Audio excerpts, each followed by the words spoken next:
செல்லம்மா காலேஜில் BA economics first year படிக்கிறேன். எங்கள் அப்பா வந்து ஆட்டோ டிரைவர், எங்கள் அம்மா வந்து நர்ஸ், எங்கள் அண்ணன் வந்து ஏர்போர்ட் இன்ஜினியரிங் டிபார்ட்மெண்ட்டில் வேலை செய்கிறாரு.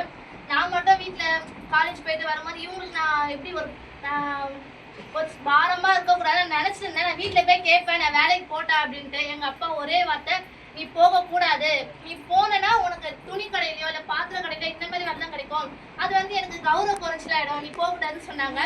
என் ஃப்ரெண்ட் ரதியா மேம் வந்து என்னை கூப்பிட்டாங்க. அப்போ கூட எங்கள் வீட்டில் சொல்லாமல் தான் நான் வந்தோன்னே இங்கே ஒரு டிஸ்ட் வச்சாங்க. யாருக்கிட்டையும் நம்ம இது சேர்ற அந்த 3500 ரூபாய் கேட்கக்கூடாதுன்னு நினச்சேன். ஒரே ஆளுகிட்ட கேட்டேன், எல்லாருக்கிட்டையும் கேட்டு இல்லை இல்லைன்னு சொன்னா அது நம்மளுக்கு தான் ஒரு மாதிரி கஷ்டமாயிடும். நான் கேட்டா ஒருத்தர்கிட்ட கேட்பேன் அப்படின்னு சொல்லிட்டு எங்க அத்தை கிட்ட கேட்டேன், அவங்களும் கொடுத்தாங்க.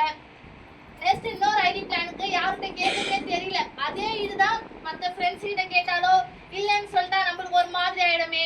ஒருத்தவங்க கிட்ட கேட்டேன், அவங்க நம்பி எனக்காக கொடுத்தாங்க, அந்த காசே வேணாண்டாங்க. ஆனா நான் இங்க வந்திருக்கேன் ஒரே வாரத்துல. ரொம்ப பெரிய இதெல்லாம் இல்ல, ஸ்மார்ட் அச்சீவ்ன்றதை நான் பெருசா நினைக்கிறேன். அடுத்த வாட்டி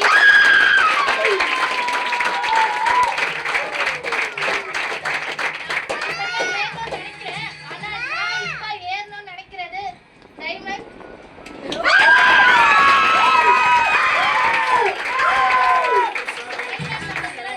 பாட்டுவேன்.